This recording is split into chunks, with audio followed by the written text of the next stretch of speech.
I'm Lynne from the Hongkong and Shanghai hotels, which is the parent company of the Peninsula Hotels. We're a 157-year-old company based in Hong Kong, listed on the Hong Kong Stock Exchange.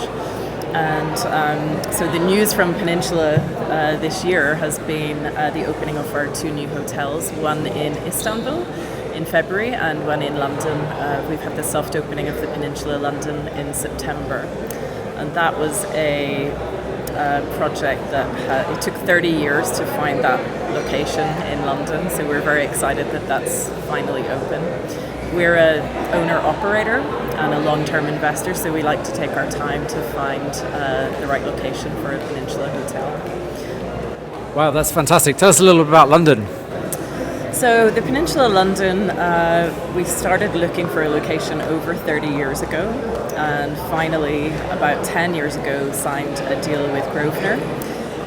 The London hotel is based in Hyde Park Corner, so it's 190 rooms, 26 residences, beautiful brand new building, and we will have a high-end Cantonese restaurant called Canton Bleu, and a rooftop bar called Brooklands that is themed with British motor racing and aviation, which is a signature in all of our hotels.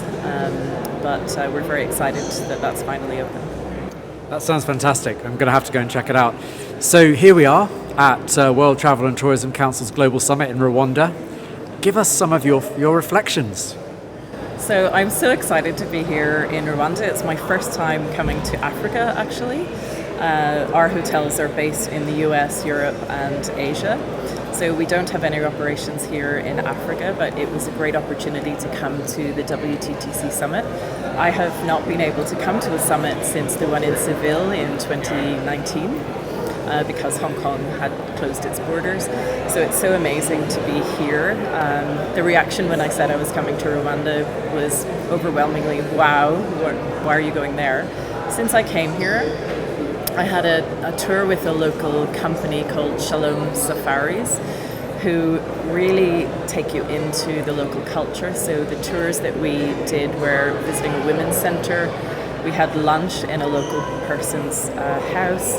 I visited the Kigali Genocide Memorial, which was just absolutely stunning and moving and confronting, but very important message given what's going on in the world today. And I've just been overwhelmed with the level of hospitality that we've seen here. The service, the people are so friendly. They're very willing to talk about what's happened and how they're moving forward. So I've just been so impressed. It's very safe, it's very clean. I'm looking forward to going to see the gorillas this weekend, which is the bucket list thing to do. So much to do here. And tell me a little bit about sort of the importance of the role that the WTTC plays in the industry. I can honestly say WTTC was a lifeline for me during COVID and for our company. So we had very strict quarantine restrictions in Hong Kong for almost 3 years. And on a weekly basis, WTTC held calls with industry leaders and just to connect, see what various companies needed in terms of advocacy and just a community support. It was absolutely wonderful. And being at this conference reminds me how important they are as an organization. I mean, what other conference can you mingle with state leaders, leaders of industry, journalists, and just meet people who become friends as well as business contacts. So they really do an amazing job, and they pick interesting destinations to have the summit. And what do you think you and Peninsula can learn from Kigali, Rwanda and Africa? Thank you, that's a great question. I've been reflecting on that this week. What can we learn from this amazing place? So I'd say two things. So one is when I talk to the local people, what happened in 1994 was extremely tragic, but they are very willing and open to talk about it. There's a great healing and a sense of community, and they're one Rwanda now. And each person that I've talked to said, don't look at the past, don't let the past define you. And that's what President Kagame said yesterday at the opening ceremony. I think being from Northern Ireland and in Hong Kong, we've suffered some social unrest a few years ago as well. I think there are big lessons that people can learn from the people of Rwanda of how they have moved forward. They're very optimistic. They're all looking to the future, and this is just such an amazing, optimistic, wonderful country. The second lesson is about community spirit. So once a month, I'm sure you've heard, they have this Umuganda, where it's a national holiday where everybody by law has to do community service or clean up the streets, and that's why the place is so safe. I think what an amazing thing to do, and if every country or city could implement something like that, it would be just fantastic. That's really, really powerful insights there. Let's turn our attention to Hong Kong for a second. Obviously, as you talked about, sort of kind of late out of lockdown effectively. How is Hong Kong as a destination reinventing itself? So Hong Kong, I've lived in Hong Kong for 24 years. It's a fantastic city. It's very vibrant. 70% of Hong Kong is country park.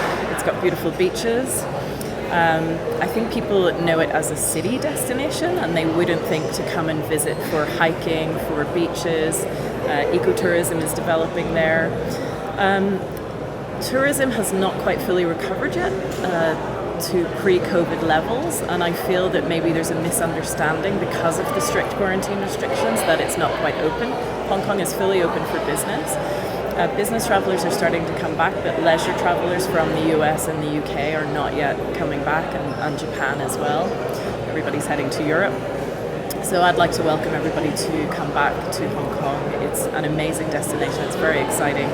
And I'd like to be optimistic for the future there.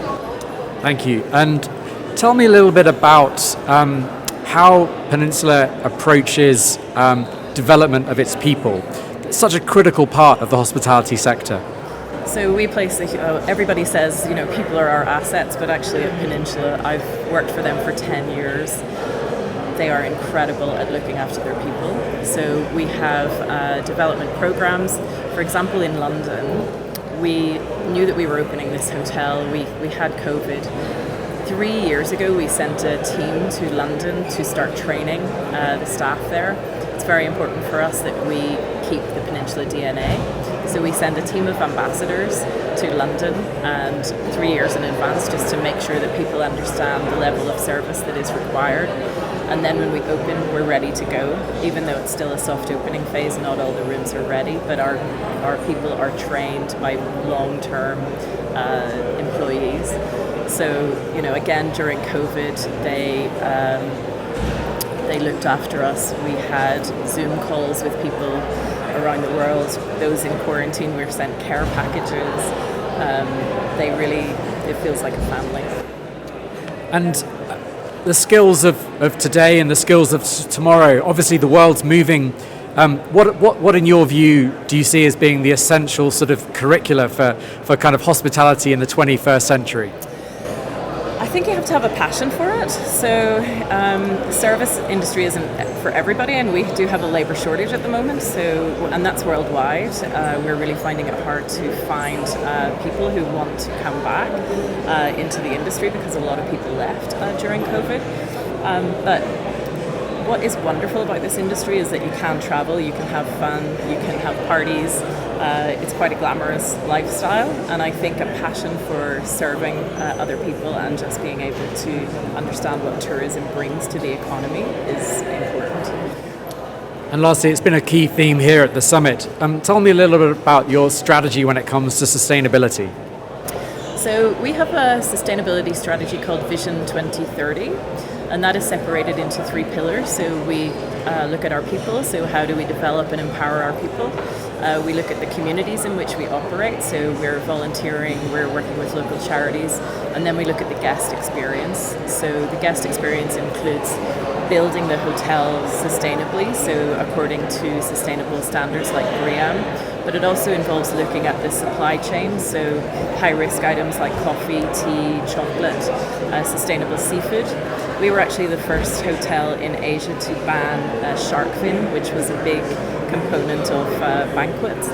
And actually the rest of the industry followed suit when we did that. And that was a big decision for us, because there's a lot of profit to be made in shark fin soup. But we completely banned that, and now the industry is following. And that was actually an initiative by our head chef. He's a scuba diver, and he noticed that the oceans were being depleted, fish are getting smaller, and he came to management and said, I'd like to suggest that we relook at our sustainable seafood menus. So the management really listen to the people of the company and implement ideas that they bring to the table. So we're now looking at the whole sustainable seafood menu and making sure there's nothing critically endangered on there. Listen, thank you so much for a great interview. Thank you. Lovely to meet you. Thanks for having me.